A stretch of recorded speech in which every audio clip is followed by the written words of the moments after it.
겠죠. 오늘 우리에게 주시는 하나님의 말씀을 마태복음 15장 21절에서 28절의 말씀입니다. 오늘은요, 여러분들이 말씀을 한번 잘 이렇게 좀 읽으시면서 예수님이 좀 과거와는 다르게 행동하시는 모습을 여러분들이 좀 보실 수 있기를 바랍니다. 그냥 읽으면 예수님이 그냥 가나안 여인 하나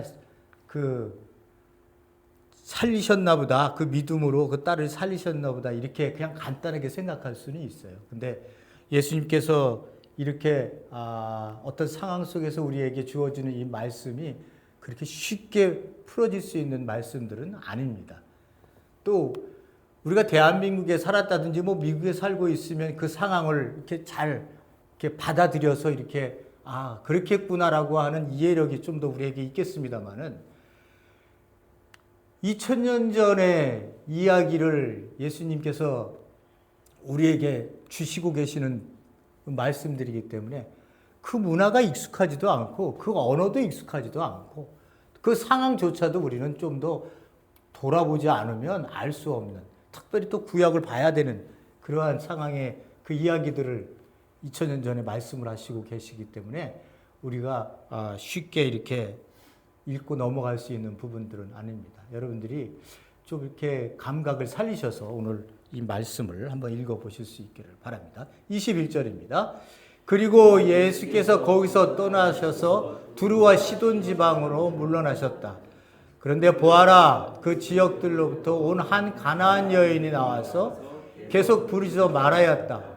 저에게 자비를 베풀어 주십시오. 다윗의 자손이신 주님, 제 딸이 심하게 귀신 들려 있습니다. 그러나 그분께서 그녀에게 한마디도 대답지 않으셨다. 그러자 그분의 제자들이 다가와서 청하였다. 그녀를 돌려보내십시오. 그녀가 우리 뒤에서 있기 때문입니다. 그러나 그분께서 대답하여 말씀하셨다. 나는 이스라엘 집에 잃어버린 양들 외에는 보냄을 받지 않았다. 그러나 그녀가 와서 그분께 절하여 말하였다. 주님, 저를 도와주십시오. 그러나 그분께서 대답하셨다. 자녀들의 빵을 취하여 개들에게 던지는 것은 옳지 않다. 그러나 그녀에게 말하였다.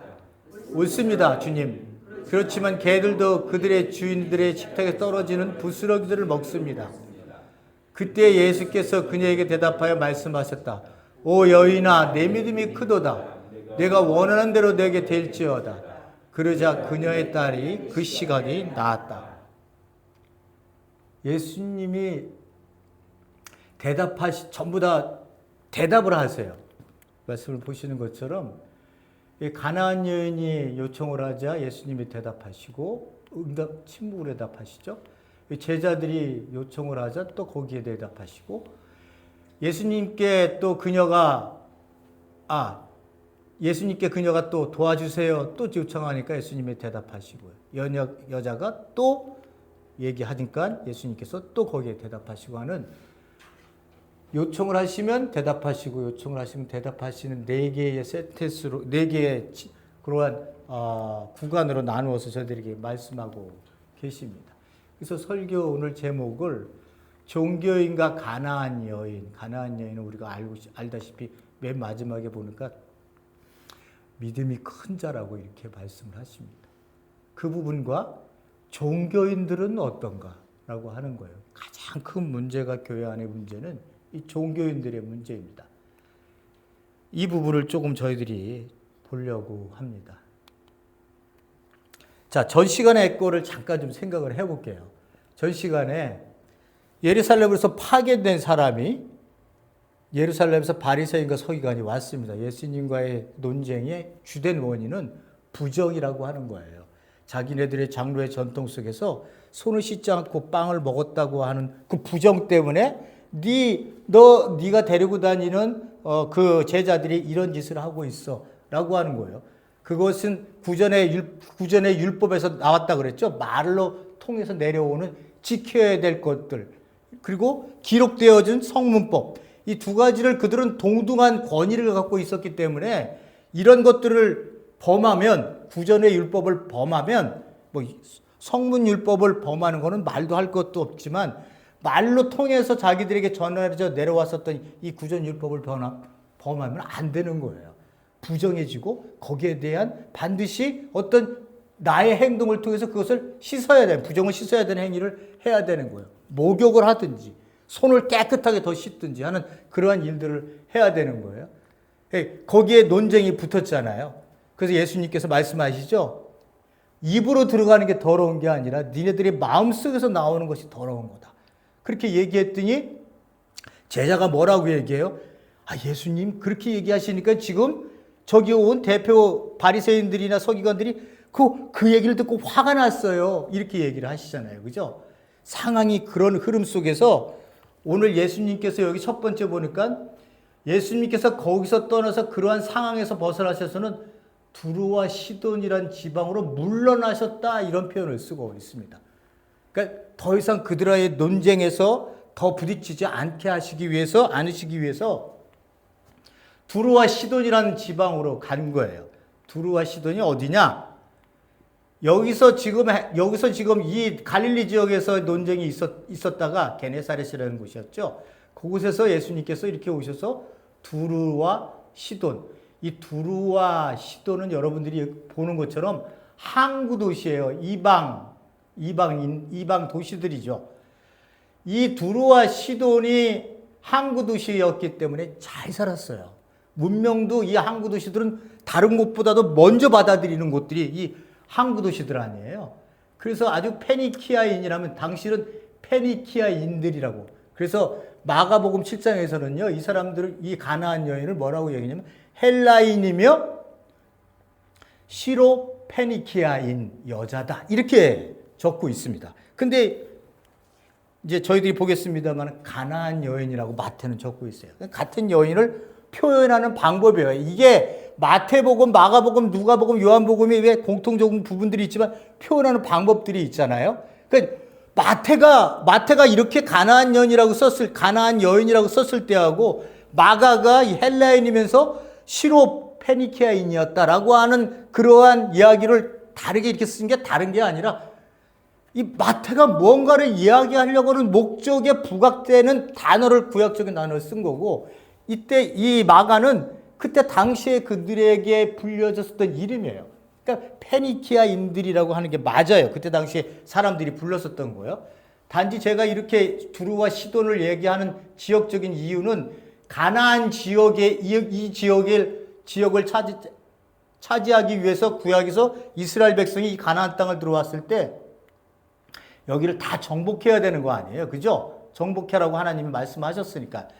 이 두루와 시돈이란 이름이 나왔을 때는 구약적인 용법의 가나안 땅, 그 하나님으로부터 항상 구약에서 보면 경악스럽고 또 교만하고 사악하기 짝이 없는 그러한 도시들라고 하는 개념들이 유대인들에게는 있어요. 벌써요.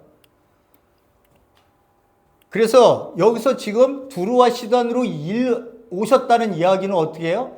예수님이 이 땅은 유대인들이 가지 않는 땅이에요. 이방인을 땅에 가는 건 부정한 거예요. 근데 어쩔 수 없이 사업권이든 어떤 이유로 갈 때가 있죠. 그죠? 가면 어떻게 하겠어요? 최대한으로 그들과의 대화를 줄이고 그들과의 부정할 수 있는 율법적인, 구약적인 것에서 율법적인 일들을, 율법에 범하는 일들을 절대로 안 하고 오려고 하는 거예요. 밥을 같이 먹는다? 그런 거 안 해요. 그죠? 그래서 그들이 오면 자기도 모르게 부정한 짓을 했을지도 모르기 때문에 오면 어떻게 해요? 자기 정죄를 합니다. 유대인들이요. 그래서 안 가요. 근데 예수님이 그쪽으로 물러나셨다라고 하는 얘기는 유대인들과 종교 지도자들과의 더 이상의 논쟁을 회피하시는 거고요. 무서워서 가시는 게 아니라 지금은 이제 이때가 지나면 조금 있으면 16장 넘어가면 이제 예루살렘으로 가셔야 되거든요. 갈릴리 사역을 마치고. 그리고 이 두루와 시돈이란 지방이라고 하는 이것을 연상하게 하는 구약적 도시에서 벌써 부정적인 이야기가 그들에게 있는 거예요. 개념이. 예수님이 그런 부정적인 땅에 가셨어요. 그런데 보아라, 여기서 보아라라고 해요. 직접 뭐 눈을 바라보는 게 아니라 너네 주목해서 들어봐. 그 어떤 상황이 벌어지는지 이거에 대한 거를 이제 마태가 이야기를 하는 거예요. 예수님이 이제 그렇게 말씀하셨다기보다는요. 자, 그 지역들로부터 온 가나안 여인, 마태가 여기다가 페니키아인이라고 말을 써야 돼요. 근데 가나안 여인이라고 했어요. 이게 구약적인 용어입니다. 구약에 있었던 당시의 용어들이었으니까요. 구약적인 용어를 쓰면서 얘기하려고 하는 이유가 뭐예요? 가나안 시돈과 두루와 시돈 땅에 있어 사는 사람들은 만나서 이야기해서는 안 되는 부정한 이방인들의 땅이며 이방인의 사람들이야. 근데 거기서 또 여자야. 부정적인 거야. 더 부정적인 거야. 그 여인과 이야기를 나눠? 그래서 여러분 사마리아 여인과 자기 동족이죠, 원래는. 사마리아 여인과 얘기를 나눴을 때도 여자가 뭐라고 그래? 뭐라고 얘기를 해요? 너는 유대인이면서 나한테 말을 걸어? 상종치 않거든요. 이미 섞여 있는 혼유한 민족이라고 생각하기 때문에 혈통을 잃어버렸다고, 유대인의 혈통을 잃어버렸다고 생각하고 있는. 근데 가나안의 이방 여인, 얘는 혈통이고 뭐고 따질 필요도 없어요. 유대인들과는 관계없는 그러한 존재들이에요. 거기에 여인이 예수님께 어떻게 해요? 와서 계속해서 뒤에서 뭐라고 부르느냐? 저에게 자비를 베풀어 주세요. 다윗의 자손이신 주님, 제 딸이 심하게 귀신 들려 있습니다. 이렇게 얘기를 합니다. 계속 뒤에서 가나안 여인이 예수님께 말을 거는 거예요. 그럼 예수님이 거기다가 말을 하면 말이 섞이는 거 아니에요? 부정하게 되는 거예요. 그러니까 지금 앞에서 그 부정이 뭔지에 대한 이야기를 말씀을 하시면서 논쟁을 벌이고 종교 지도자들과 그 언쟁을 하셨는데, 여기 와서 여인이 부르면 예수님께서 이렇게 자비 좀 베풀어 주세요. 내 딸이 심하게 어떻게 했다고요? 귀신이 들려있대. 자기의 딸이 귀신에 들려있다고, 여러분, 이게 그냥 읽고 지나갈 얘기가 아니라요. 내 딸이 정말, 우리 애들도 딸 2명 있잖아요. 누가 하나가 아파서 또는 뭐 병원에 입원해서 암이 걸렸든, 그래도 내 마음이, 부모의 마음이 얼마나 애타겠어요. 예? 잠이 와요? 맨날 하나님께 붙들고 기도하겠죠. 나 그리스도인이니까. 예? 이 사람은 이방인 사람인데 자기 딸이 귀신이 들렸다고 얘기를 해요. 잠 한 잠 편하게 잘 수 있는 부모의 마음이 누가 있겠어요? 예? 비록 이방인이지만 우리가 그 심정을 알잖아요. 그죠? 그러니까 계속해서 예수님께 부르짖으시는 거예요. 제 딸 좀 살려주세요. 제 딸이 귀신 들려 있어요. 근데 여기 다윗의 자손이라는 얘기를 합니다. 아니, 이방인이 어떻게 다윗의 자손을 알지? 구약에 대해서 아무것도 모를 텐데. 근데 우리가 앞에서 지나왔는데, 앞에서 보면 마태복음 앞부분에서 보면, 제가 몇 장인지는 생각 안 나는데, 예수님께 그 주위에 있는 모든 백성들이 예수님께 병고침을 받기 위해서 왔다는 이야기가 있고, 그 중에 보면 시로와 두루와 시돈에서 왔다는, 그 근처에서 왔다는 이야기도 있어요. 그러니까 우리가 짐작하는 거죠, 이건요. 이 가나안 여인이 다윗의 자손이라고 얘기하는 거는 예수에 대해서 그가 어떻게 사람들을 대하는지에 대한 부분들, 그리고 그가 가지고 계신 능력에 대한 부분들을 이 가나안 여인은 알고 있는 거예요. 이 부정한 이방 땅에 있는 여인이요. 그래서 예수님에게 메시아만이 들을 수 있는, 메시아의 계통을 통해서 올 거라고 하는 다윗의 자손의 이야기를, 그 고백을 지금 예수님한테 하는 거예요. 그런 당신은 메시아랍니다 라고 하는 거를 인정하는 거거든요. 예? 그 의미가 뭔지 이 가나안 여인은 알고 있는 거예요.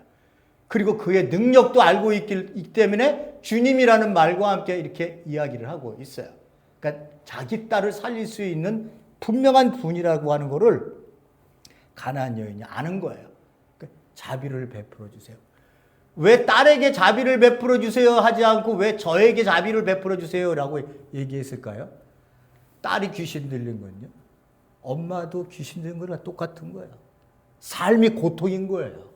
자비를 나에게 베풀어 주세요 라고 하는 얘기는 이 딸을 고쳐야 저도 살 수 있습니다 라고 하는 의미를 갖고 이방 여인이 나온 거예요. 예수님 앞에. 예수님이 뭐라고 말씀하세요? 그러나 그녀에게 한마디도 대답하지 않으세요. 침묵하십니다. 평상시에 예수님이 아니에요. 그죠? 예수님이 그 수많은 사람들을 보면 이스라엘 백성들도 보면서 그 가슴이 아파서 그들에 대한 연민이 내 가슴 안에서 내 오장을 뒤틀는 아픔 속에 그 백성들을 바라보면서 이들의 인생 그 목자 없는 양같이 길바닥 그 광야에서 유린되어진 사람들처럼 흐트러다 돌아다니고 있는 인생 같지 않은 삶을 살고 있는 사람들이 가지고 있는 이 연민의 정은 지금까지 어디로 가고 지금 말씀을 하시지 않아요. 예수님이 지금까지 행동하셨던 수많은 사람들이 자기에게 왔을 때 예수님이 한 번도 거절하지 않고 모두 다 고쳐주셨어요. 왜? 인간의 고통의 아픔이라는 게 뭔지 아시고 삶이 어떻게 사라져야 되는지 그 목적조차도 없이 그냥 살고 있는 이 사람들의 인생이 예수님에게는 정말로 가슴이 아플 수밖에 없는 그러한 상황이라는 걸 잘 알고 계시기 때문에 예수님은 어느 누구도 마다하지 않으셨어요. 전부 다 품어주셨어요. 그를 부르는 자들 전부 안아주셨어요. 그리고 원하는 대로 해주셨어요. 단 한 가지, 단 한 가지의 부류의 사람들은 예외였어요. 바리새인들, 사두개인들, 종교인들. 이 종교 지도자들은요, 예수님은 절대 타협하지 않고 화를 내든 말든 간에 니네들이 지키고 있는 그 유선적인 입술로는 하나님을 고백한다고 하는데 네 마음속에는 하나님이 없더라고. 그들에게는 예수님이 절대 타협하지 않으셨어요. 그들은 받아들이지 않으셨어요. 그렇지만 그 나머지 백성들, 무리들이라고 하죠. 오클로스라고 하는 그 사람들은 예수님이 전부 다 마음 넓게 받아주시고 원하는 대로 해주셨어요. 근데 이방인의 여인의 딸의 한마디도 대답지 않죠. 이 상황이 이게 약한 거예요. 예? 약한 거예요. 어디 부러져서 그냥 한 게 아니죠. 그죠? 딸이 심하게 귀신 들렸다면 제정신으로 살지 있는 게 아니에요. 인간의 모습이 아니에요. 한마디도 말씀하시지 않으십니다. 제자들이 그때 왔어요. 제자들이 이제 뒤에서 부르는 소리를 듣고는 예수님에게 뭐라고 요청하냐. 예수님, 저 여자 좀 돌려보내세요. 왜요? 이 사람들은 왜 이런 마음을 갖고 있을까요? 예? 저 부정한 여인이 우리에게 또 와서 얘기를 해서 우리도 부정해질 수도 있으니까 돌려보내주세요. 그녀가 우리 뒤에서 부르짖고 있습니다. 계속해서 우리를 부르고 있어요. 예수님 부르시면서 살려달라고 귀신 쫓아달라고 하니 빨리 보내주세요. 예? 이유는 한 가지예요. 자기네들을 괴롭히고 있다고 하는 것과 부정한 여인이 나를 부르고 있다는 거예요. 예수님께서 거기에 대해서 뭐라고 말씀하시냐. 나는 이스라엘의 집에 잃어버린 양들 외에는 보내심을 받지 않았다. 왜 이렇게 까칠해요, 예수님이 오늘은? 예? 그러면은 이거 그냥 안 고쳐주시고 그냥 가실 의향이라고 이스라엘 백성들, 내가 이스라엘 백성들 외에는 보냄을 받지 않았다고. 이 얘기는 언제 하신 거예요? 이 얘기는 똑같이 예수님이 마태복음 10장에 보면 그러잖아요. 제자들을 그 선교를 파송하시면서 마을로 보내시면서 너는 하나님의 나라가 이 땅에 가까이 왔다. 그러면서 너희들이 이 잃어버린 집, 양들의 집으로 너희들은 먼저 가라. 이렇게 말씀을 하시거든요. 근데 예수님도 똑같이 그 말씀을 하세요. 그럼 안 고쳐주시겠다는 거예요? 예? 왜? 부정한 여인이니까? 이방 땅이라? 요 얘기를 하는 요 이야기 속에서 들어보면요. 이게 유대인들이 가지고 있는 의식이에요. 제자들도 가지고 있는 의식이에요. 그죠? 부정한 땅에 와서 부정한 여인을 만난다는 건 그리고 그들에게 예수님이 가서 은혜를 베푼다고 하는 거는 유대인들의 이 제자들의 생각 속에서는 이 부정적인 일이라 생각지 않고 있는 거예요. 그들의 유대인들의 관념에 가지고 있는 종교 지도자들이 가지고 있는 그 의식이에요. 종교적인 의식이에요.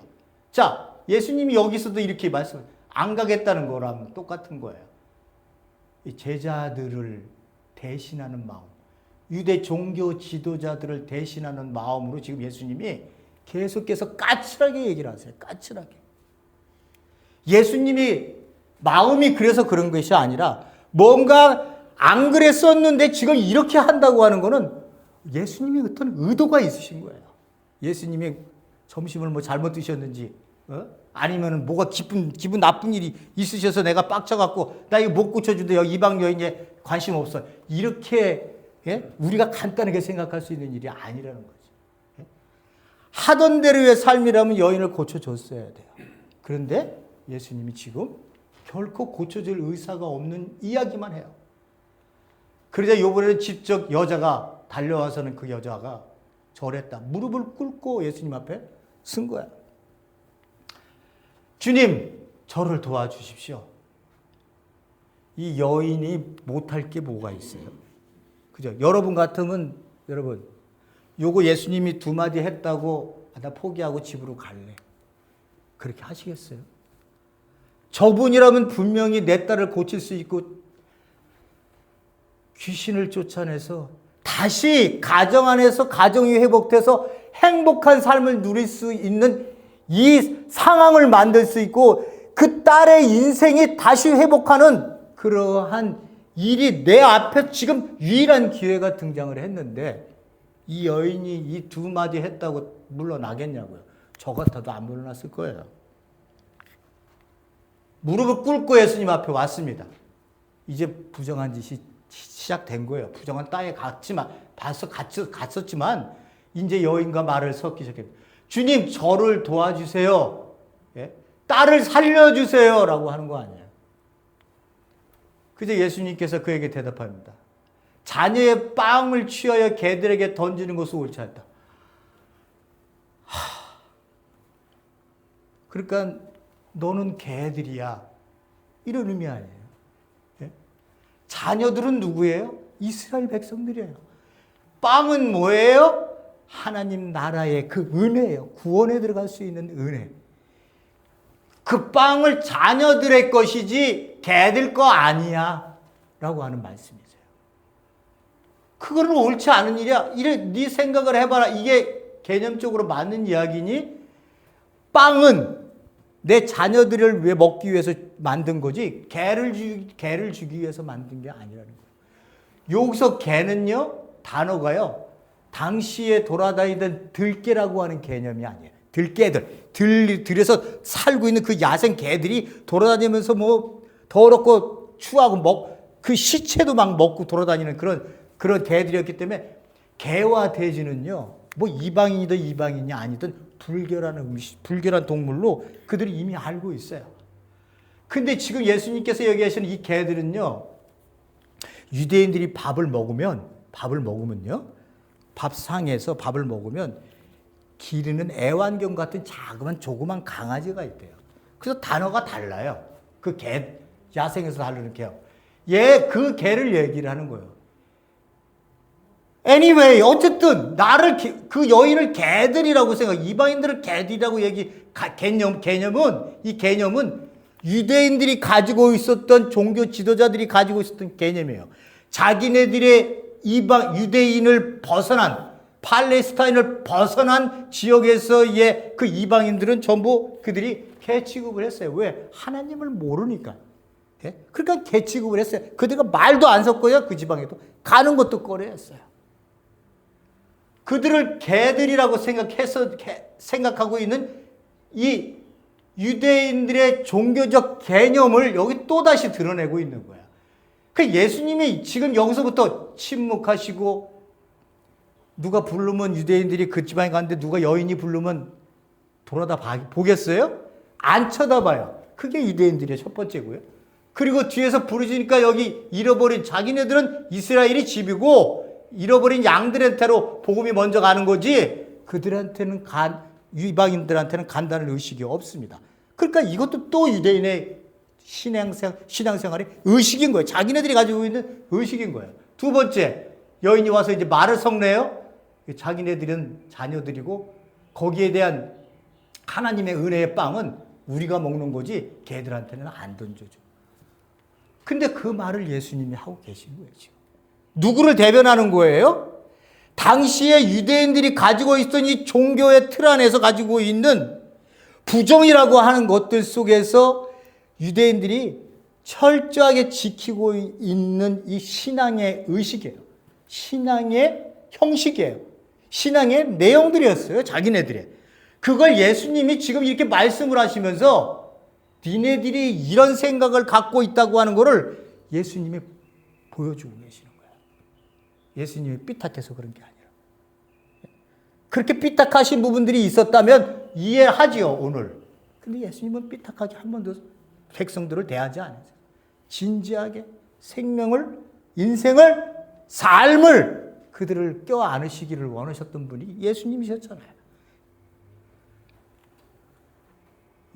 이 모습을, 유대인들의 모습을 보여주는 거예요. 니네들의 종교가 이렇다는 거를. 그 여인이 이렇게 얘기합니다. 옳습니다. 주님, 그렇지만 개들도 그들의 주인들의 식탁에서 떨어지는 부스러기들을 먹습니다.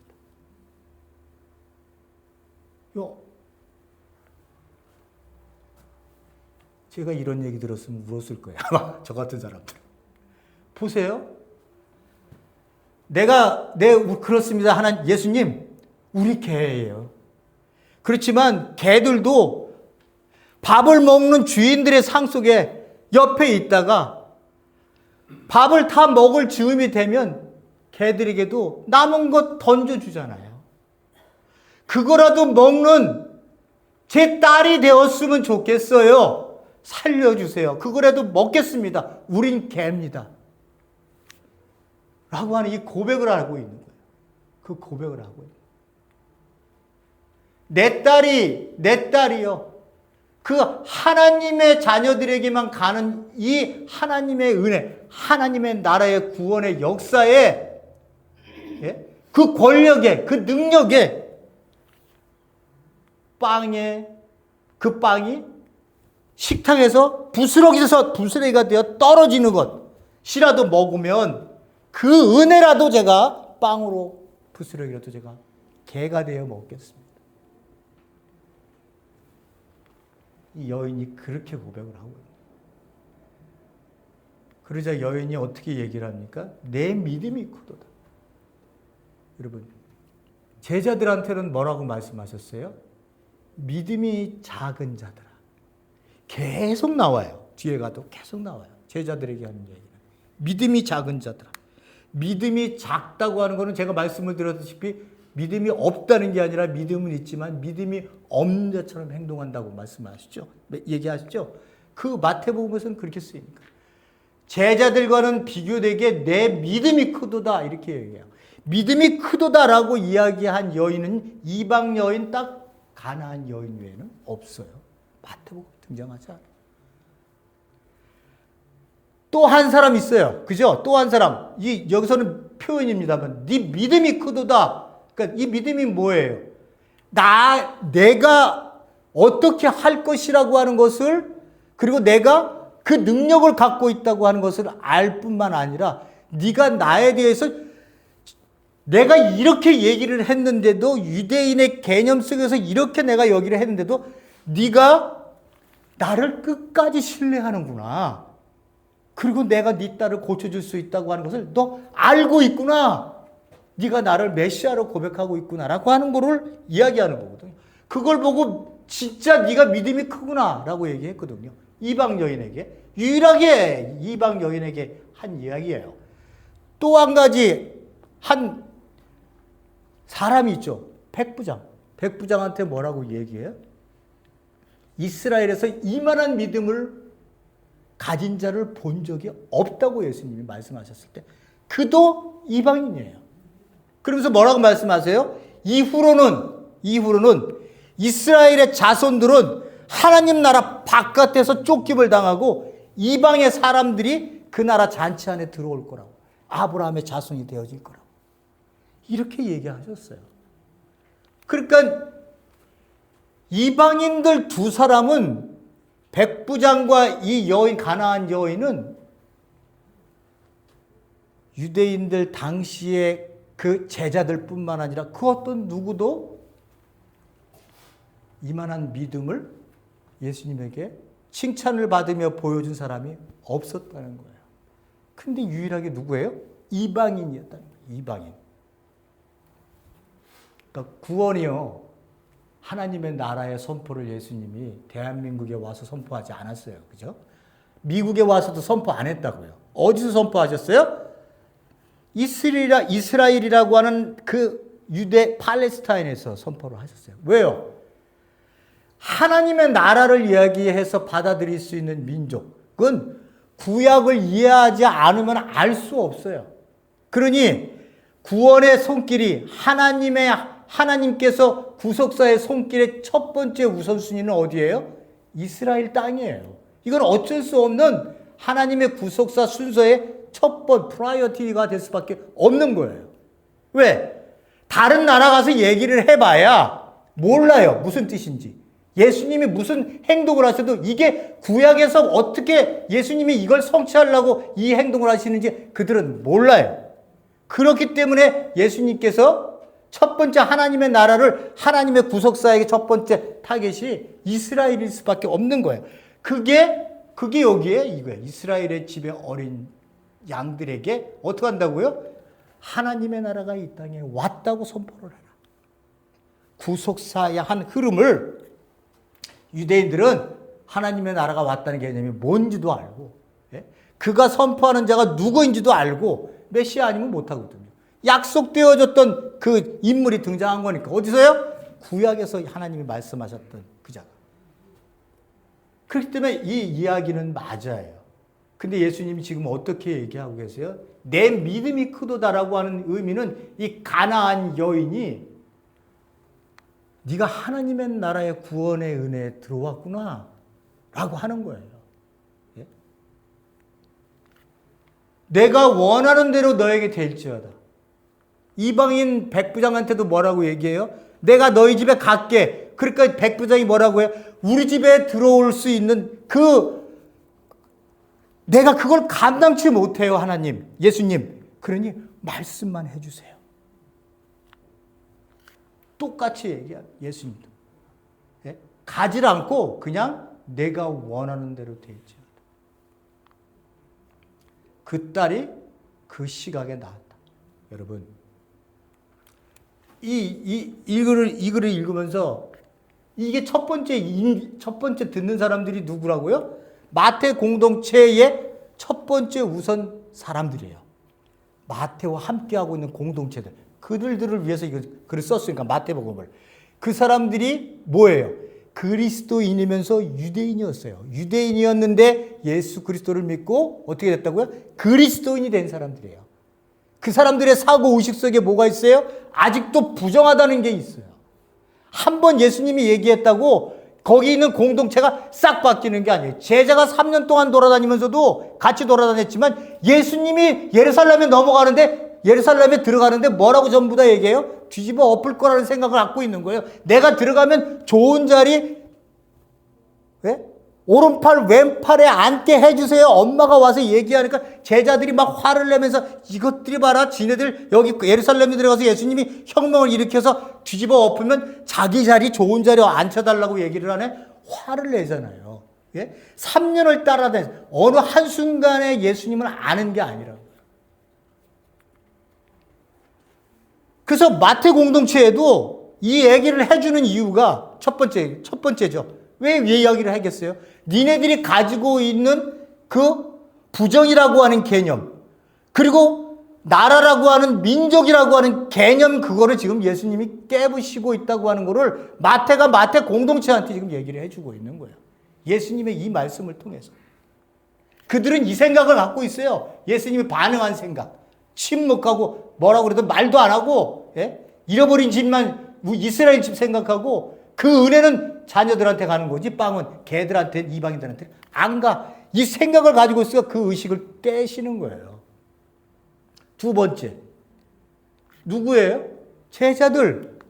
나와 함께하고 있는 이 제자들, 너희들의 의식이 지금 내가 말한 이 의식이지, 그 의식이 너희들한테는 박살이 나야 된다는 거예요. 박살이 나.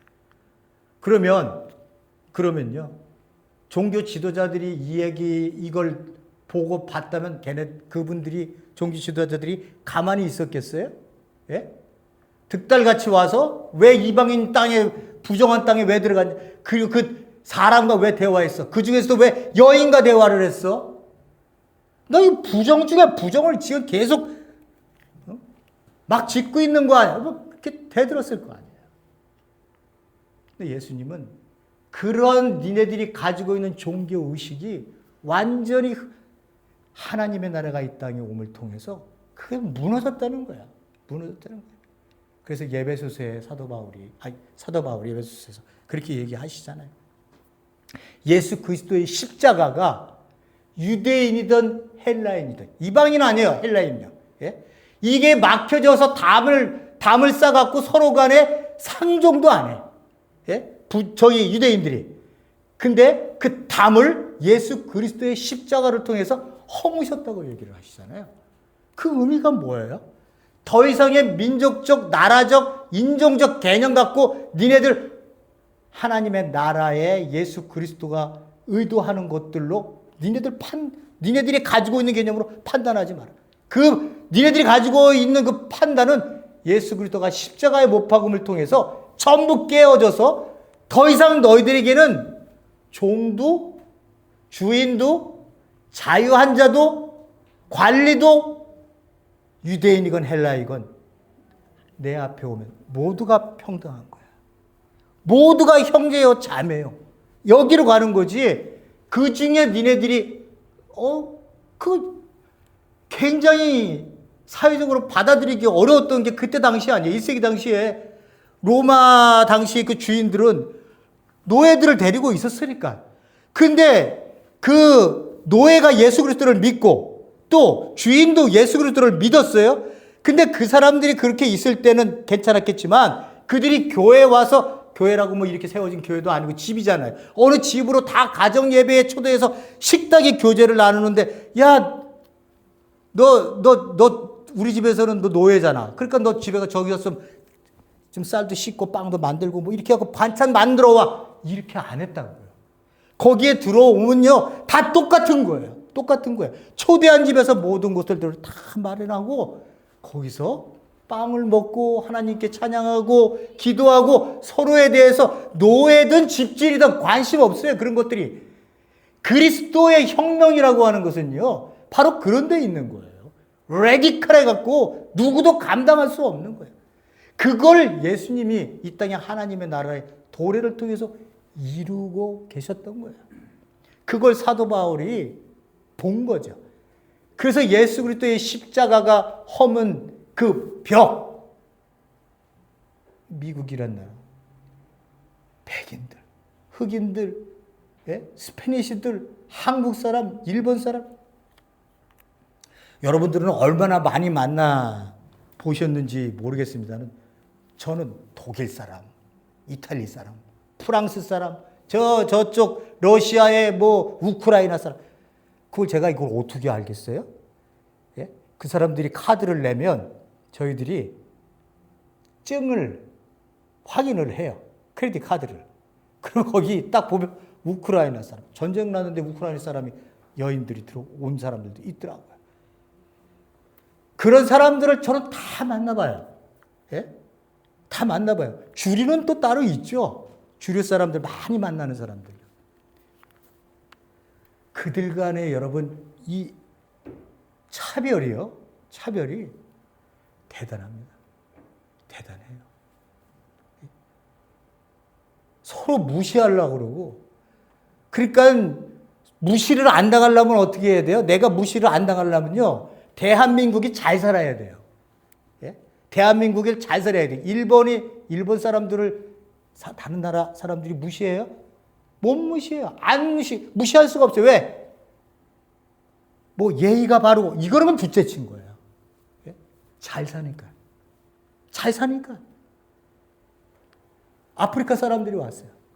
아프리카에서 오신 분들은요, 발음 자체가 아주 돼요. 이 발음이 영어를 잘 하시는데 발음 자체가 돼요, 아주. 그래서 딱 들어보면 이 아프리카에서 오셨구나.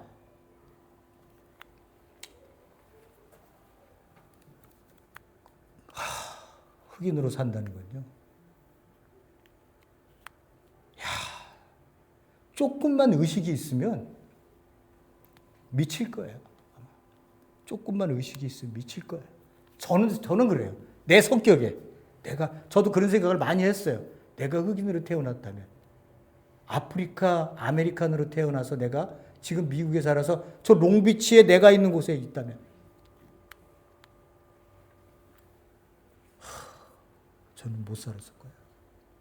못 살았을 거예요. 그나마 예수님을 믿는 사람들이 있어서 또 그걸 갖고 힘을 갖고 그들이 그렇게 하든 안 하든 내가 흑인으로 당당하고 하나님이 만드신 그 존재로 내가 이 땅에 그 누구도 비굴하거나 또 그렇게 이야기할 필요도 없이 자기 인생을 떳떳하게 사는 사람이라면 모르겠어요. 그렇게 살아도 얼마나 핍박이 많은데. 교회에 오면 다 똑같아요. 교회 오면 다 똑같아요. 교회 오면 다 똑같아? 교회 오면 다 똑같아요, 여러분. 예수님은 그렇게 하셔서 그렇게 허물어서 사도 바울은 그런 식으로 자기의 사역을 십자가의 의미를 이야기해서 교회가 누가 들어와도 모두 똑같았지만 지금 똑같아요? 똑같은데 왜 백인들만 모여서 예배를 드려요? 왜 흑인들은 흑인들끼리 예배를 드려요? 우리 교회는 못 오지. 내가 한국말을 하니까. 와봐야 필요 없죠. 그러니까 좀 더 효율적으로 영어 하는 곳에서 가야 되는 거죠. 새들백 교회 가보셨어요? 새들백 교회? 흑인이 얼마나 있어요?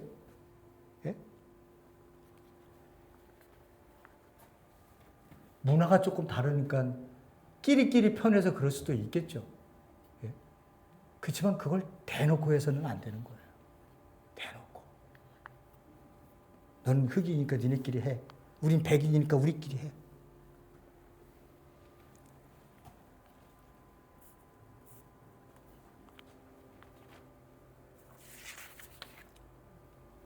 이 본문을 읽으셨을 때 예수님이 이렇게 하시는 이유가 있는 거예요. 니네들 이 의식 깨버려야 된다. 마태 공동체 너희들 이 글을 읽으면서 니네들의 의식을 깨버려야 돼. 제자들, 니네 그런 의식으로 니네들은 이 땅에 하나님의 나라를 이룰 수 없어. 내가 이야기하는 거 잘 듣고 내가 지금 이렇게 한 행동들이 어떤 건지 니네들보다 훨씬 더 큰 믿음이 이방 여인에게서 나오고 있다고 하는 것을 명심해야 된다. 그래서 종교인들은요, 하나님의 나라에 들어가는 조건이 될 수가 없어요. 종교라고 하는 게. 왜 그런지 아세요, 여러분? 종교인들은 자기네들이 가지고 있는 틀이 있어요. 제가 그런 사람들 만나면 어떡하다고요? 부자연스럽다고 그랬죠? 내가 집에 좀 좋지 않은 일이 생기면 조금 좋지 않은 일이라는 것도 내가 어떻게 받아들이느냐에 따라 다른 거예요. 나만 그런 일이 있는 것도 아니고 모두가 이 땅에 살고 있기 때문에 겪는 고통이에요. 그걸 하나님 나라적 관점에서 우리가 어떻게 해석하느냐에 따라 다른 거예요. 죽느냐 사느냐, 고쳐주세요 안 고쳐주세요, 이것도 관점에 따라 다 다른 거예요. 근데 성도들은, 교회에 온다고 하는 사람들은 벌써 내가 안 좋아서 내가 병원에 입원했어. 그러면 목사니까 나한테 함부로 왜 못하는 이유도 있겠습니다만, 오면 사람들의 생각, 종교인들은 어떻게 생각하느냐?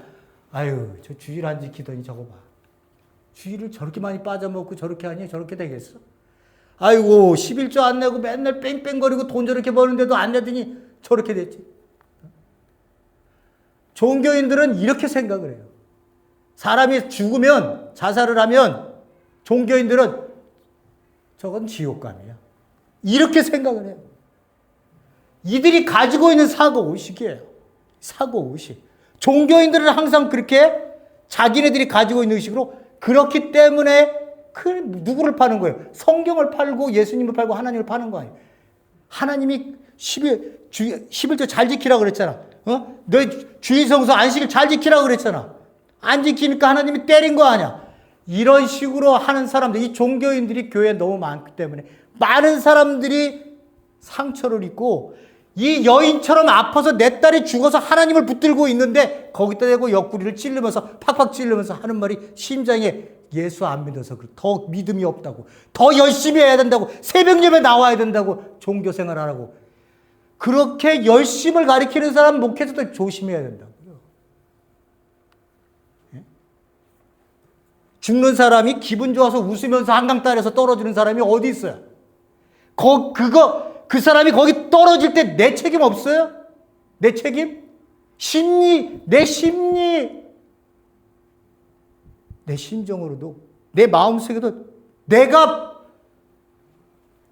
저 사람을 밀지는 않았지만 밀으라고 그 자리까지 인도한 사람일 수도 있어요. 왜? 사회가 그 사람을 못 받아줬으니까. 그 사회에 나도 있잖아요. 공동체는 뭐 하는 거예요? 예? 그러면 또 그렇게 얘기하겠지. 공동체가 이걸 다 어떻게 하겠어? 맞아요. 공동체가 다 하지 못해요. 그렇지만 공동체 의식은 사람을 살리는 일에 훨씬 더 많은 그러한 인간의 따뜻함을 보여줘요. 공동체는요. 개인주의 사회, 미국, 예? 한 사람 죽었다고요? 전쟁이 저렇게 사람이 많아서 애들이 다 죽어도요?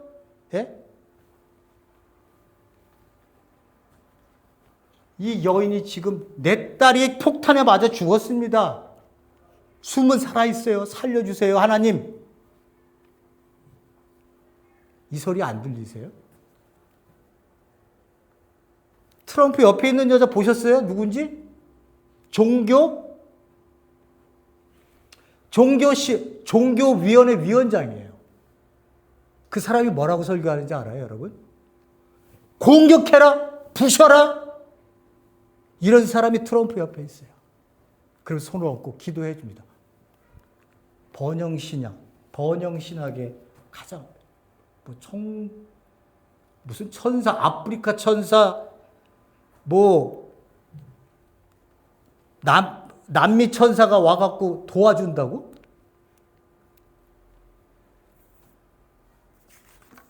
여인만도 못한 믿음인 거예요. 여인만도. 그래서 종교인들은 그래서 무서운 거예요. 종교인들은. 하메인에 일한 광신자들이에요, 여러분. 예?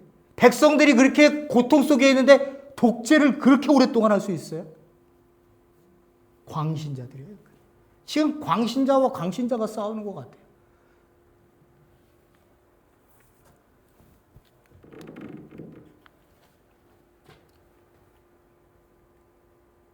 그래서 종교인들은요, 하나님 나라에 절대 갈 수 없습니다. 이 아픔을 이해하지 못해요. 고통을 이해하지 못해요. 종교적으로 봐요. 뭐가 잘못됐다고. 교회가 이렇게 되면 이제는 교회는 힘들어지는 거예요. 교회는 종교 집단이 되는 거예요. 그래서 제가 계속 종교인 생활을 해서는 안 돼요. 마음을 품고 살아요. 어느 누구도 파리 목숨인 거 없어요. 하나님이 이 땅에 내어놓으셨다면 중요한 거예요. 귀중한 거예요. 소중한 거예요. 우리 사랑하는 성도님들도 제가 간곡히 제가 알고 있는 신앙 안에서의 여러분들에게 드리고 싶은 말씀은 종교 행위의 울타리 안에 갇혀서 살지 말아 주셨으면 좋겠다. 가슴으로 살고 마음으로 살고 아픔의 소리를 들을 수 있는 그러한 사람이 되어줬으면 좋겠다. 라고 하는 것으로 여러분들에게 오늘 말씀을 드리려고 하는 결론입니다. 함께 우리가 그러한 예수 그리스도의 마음을 닮아가는 사람이 될 수 있기를 간절히 기원합니다. 고맙고 감사하신 하나님 아버지, 하나님께서 우리에게 아버지가 우리를 얼마나 사랑한다고 하는 그 마음을 우리에게 주시고 표현하시고 자기 아들을 죽음으로 모르시는 그 사랑을 우리에게 보여주셨는데 우리는 또 말씀을 갖고 사람들을 판단하고 정죄하고 그런 종교인으로 변해가는 모습을 왕왕 보게 될 때가 많습니다. 가슴으로 살지 않고 마음으로 살지 않고 마음으로 하나님을 대하지 않고 종교의 한 형식적이고 의식적인 그런 행위 속에서 우리가 살아가는 그러한 우리의 삶의 껍데기가 난무하고 시끄럽고 그래서 사람들을 아프게 하는 이러한 곳 속에서 하나님의 음성을, 예수 그리스도의 음성을 들어서 심령이 새로워지고 심령이 하나님 안에서 다시 한번 깨어지는 그러한 회개가 하나님 안에서 우리 교회들에 있게 하셔서 이 땅에 빛이요 소금이신 예수 그리스도를 더욱더 새로운 만남으로 다시 한번 만날 수 있도록 하나님 역사하여 주시옵소서. 예수님 이름으로 기도했습니다. 아멘.